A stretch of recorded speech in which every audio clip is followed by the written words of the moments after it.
नमस्कार, मी doctor Milind Joshi, paediatric laparoscopic surgeon आणि urologist, happy kids hospital Jalgaon येथे कार्यरत आहे.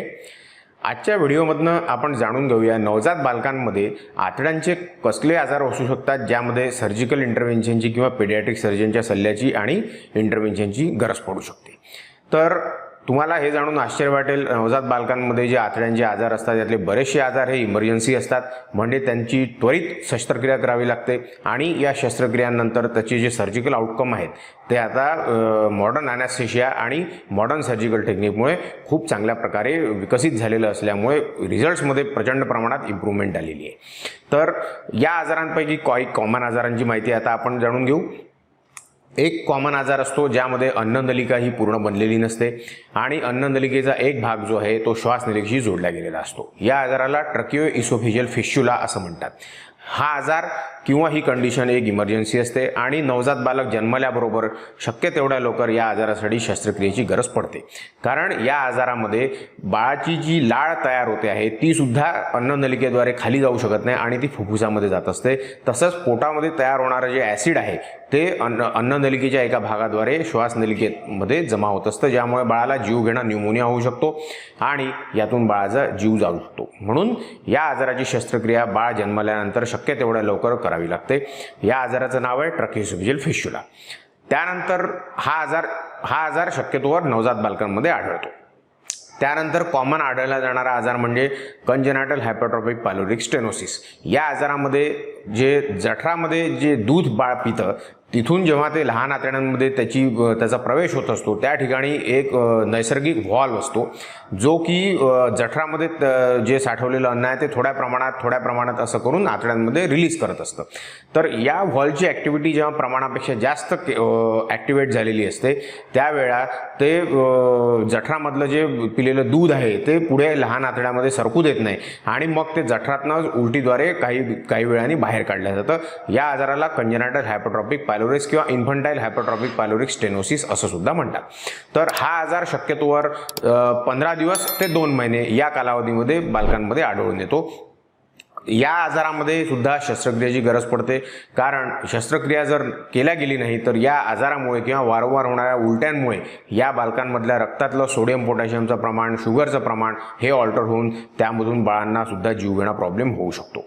तर या आजाराची जी शस्त्रक्रिया आहे या शस्त्रक्रियेद्वारे एकदा या व्हॉल्वची ॲक्टिव्हिटी कमी केल्या गेली की त्यानंतर बालकांना होणारा जो त्रास आहे, वारंवार होणाऱ्या उलट्या म्हणा किंवा जठरांमधनं अन्न पुढे आतड्यांमध्ये जाण्याला जो अडथळा होतो आहे तो अडथळा दूर होतो आणि मग बालकाचं वेट गेन तसंच बाकी सर्व प्रॉब्लेम जे आहेत या आजारामुळे निर्माण झालेले ते ठीक होत असतात.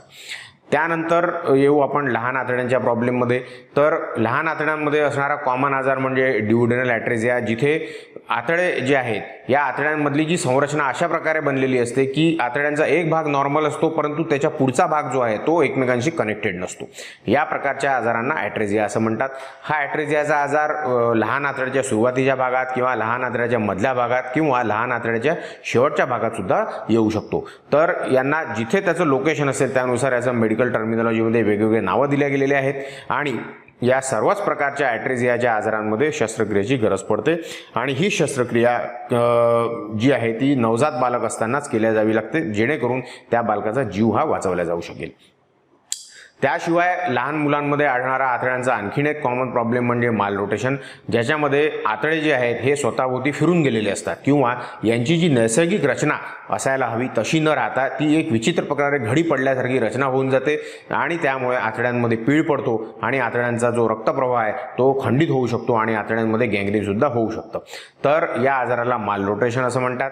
या आजाराचं सुद्धा निदान झाल्यानंतर पेडियाट्रिक सर्जनद्वारे नवजात बालक असतानाच याची शस्त्रक्रिया केल्या जाते, कारण त्यामुळे बालकाला पुढे त्या आजारामुळे जे रिस्क असतात किंवा आतड्यांमध्ये रक्तप्रवाह खंडित होण्याचे जे चान्सेस असतात ते पूर्णपणे नाहीसे होऊन बाळ हा निरोगी होऊ शकतो. याशिवाय मोठ्या आतड्यांमध्ये विशिष्ट प्रकारच्या नसा न बनणं, ज्यामुळे मोठ्या आतड्यांची जी एक हालचाल असते ज्याला पेरिस्टॅल्टिक मुवमेंट म्हणतात ती मुवमेंट आतड्यांमध्ये होत नाही आणि या आजाराला हर्शस्प्रंग्स डिसीज असं म्हणतात, ज्यामध्ये मोठ्या आतड्याचा काही भाग किंवा मोठ्या आतड्याचा संपूर्ण भाग सुद्धा अशा प्रकारच्या आजारामध्ये इन्व्हॉल्व राहू शकतो. त्यामुळे या आतड्यांमध्ये कसल्याही प्रकारची हालचाल नसल्यामुळे बाळाचं पोट फुगू शकतं किंवा बाळाला वारंवार हिरव्या किंवा पिवळ्या रंगाच्या उलट्या होऊ शकतात, त्याचा वेट लॉस होऊ शकतो किंवा अशा बालकांना वारंवार वारंवार पातळ शी होण्याचा सुद्धा त्रास होऊ शकतो. जनरली हा जो हर्षबर्ग डिसीजचा आजार आहे हा नवजात बालकापासून ते वयाच्या 1 वर्षापर्यंत केव्हाही प्रेझेंट होऊ शकतो. काही काही बालकांमध्ये तो पुढे 1 वर्षाच्या वयानंतर सुद्धा प्रेझेंट होऊ शकतो, पर्टिक्युलरली जर तो आतड्याचा इन्व्हॉल्व भाग जर लहान लेनचा असेल तर या आजाराला हर्षबर्ग डिसीज असं म्हणतात. पुष्कळदा या आजारासाठी सिंगल स्टेज ट्रीटमेंट किंवा स्टेज प्रोसिजर केल्या जाते. पुष्कळदा या आजारांची जी ट्रीटमेंट आहे ती दुर्बीण पद्धतीद्वारे, ज्याला लॅप्रोस्कोपी असं म्हणतो, त्या पद्धतीद्वारे सुद्धा केल्या जाते आणि सर्जिकल इंटरव्हेन्शन नंतर या आजाराचे जे रिझल्ट्स आहेत किंवा आउटकम आहे ते एक्सलंट रिकव्हरी म्हणून गणल्या जातात आणि बालकांना त्यांच्या आजारातून पूर्णपणे मुक्तताही मिळू शकते. त्याशिवाय आणखीन एक कॉमन असलेला लहान मुलांमध्ये आजार म्हणजे जन्मतः शीची जागा बनलेली नसणं, ज्याला ॲन्युरेक्टल मालफॉर्मेशन म्हणतात. किंवा ती शीची जागा बनलेली असेल तर ती योग्य जागी नसणं, किंवा ती योग्य जागी असेल तर तिची जागा प्रमाणापेक्षा फार लहान असणं, अथवा शीच्या जागेचं लघवीच्या जागेशी कनेक्शन असणं, अशा प्रकारचे विविध प्रकारचे प्रेझेंटेशन या आजारामध्ये असू शकतात. तर या कंप्लीट स्पेक्ट्रमला ॲन्युरेक्टल मालफॉर्मेशन किंवा गुदद्वाराचे आजार असं म्हटलं जातं. तर या आजारांमध्ये सुद्धा पुष्कळदा स्टेज प्रोसिजरची गरज पडते. स्पेशली बाळ जर लहान मूल जर मेल चाइल्ड असेल तर त्याच्यामध्ये स्टेज प्रोसिजरची गरज पडू शकते. हेच लहान मूल जर फिमेल चाइल्ड असेल तर त्याच्यामध्ये पुष्कळदा सिंगल स्टेज ट्रीटमेंट किंवा सिंगल स्टेज सर्जरीचे रिझल्ट सुद्धा चांगले आहेत. तर हा जो जन्मतः गुदद्वाराचा रस्ता बनलेला नसणं हा प्रॉब्लेम हा आणखीन एक सिरियस प्रॉब्लेम आहे, कारण बाळ त्यामध्ये शी करू शकत नाही आणि शी करू शकत नसल्यामुळे पुन्हा बाळाचं पोट फुगतं किंवा त्याच्या आतड्यांमध्ये छिद्र होऊ शकतं किंवा त्याला दूध पचत नाही आणि मग या बालकांची इमर्जन्सी सर्जरी जी आहे ती न्यूनेटल स्टेजमध्ये किंवा जन्मल्यानंतर काही तासातच करायची गरज पडू शकते.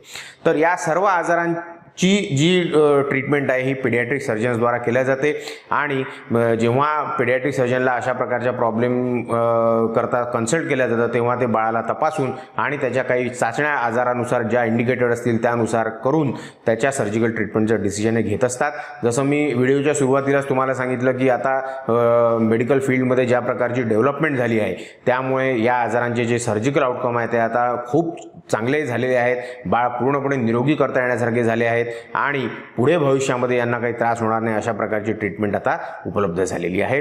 त्याशिवाय बऱ्याचशा यापैकी ज्या आजारांमध्ये जी सर्जिकल ट्रीटमेंट किंवा इंटरव्हेन्शन आहे ही लॅप्रोस्कोपी म्हणजे दुर्बीण पद्धतीद्वारे केले जाते. त्यामुळे या बाळांमध्ये जे जखमेचे व्रण असतात किंवा यांची जी पोस्ट ऑपरेटिव्ह रिकव्हरी असते ती सुद्धा खूप चांगल्या प्रमाणात आणि अतिशीघ्रपणे व्हायला लागली आहे. त्यामुळे यांचा टोटल हॉस्पिटलायझेशनचा स्टे म्हणा किंवा जो पोस्ट ऑपरेटिव्ह मेडिकेशनचा जो खर्च होता त्यामध्ये सुद्धा आता बऱ्यापैकी कंट्रोल मिळवणार आम्हा लोकांना यश आलेलं आहे. त्यामुळे तुमच्या बालकांना जर अशा प्रकारचा काही प्रॉब्लेम अँटीनेटल सोनोग्राफीमध्ये म्हणजे बाळ आईच्या गर्भामध्ये असताना आईची जी सोनोग्राफी केली जाते त्यामध्ये काही प्रमाणात या आजारांचं इंडिकेशन मिळू शकतं. तर अशा प्रकारचं काही इंडिकेशन जर तुमच्या अँटीनेटल सोनोग्राफीमध्ये तुम्हाला मिळालं असेल तर तुम्ही ताबडतोब अँटीनेटल सोनोग्राफीचा तो रिपोर्ट घेऊन जवळच्या पेडियाट्रिक सर्जनशी कन्सल्ट करून या आजाराबद्दलच्या तुमच्या ज्या काही शंका असाव्या किंवा बाळ जन्मल्यानंतर असे आजार जर माहिती पडले तर त्या आजारांची जी काय ट्रीटमेंट असते किंवा त्या संबंधी लागणारं जे मार्गदर्शन असतं ते पेडियाट्रिक सर्जनकडनं करून घेणं आवश्यक आहे, जेणेकरून तुमच्या बाळाला अशा प्रकारच्या आजारांमधनं पूर्णपणे मुक्त करून त्याला निरोगी जीवन हे जगता येईल. हा व्हिडिओ जर तुम्हाला आवडला असेल तर याला लाईक करा, शेअर करा आणि आमच्या चॅनलला सबस्क्राईब करा. धन्यवाद.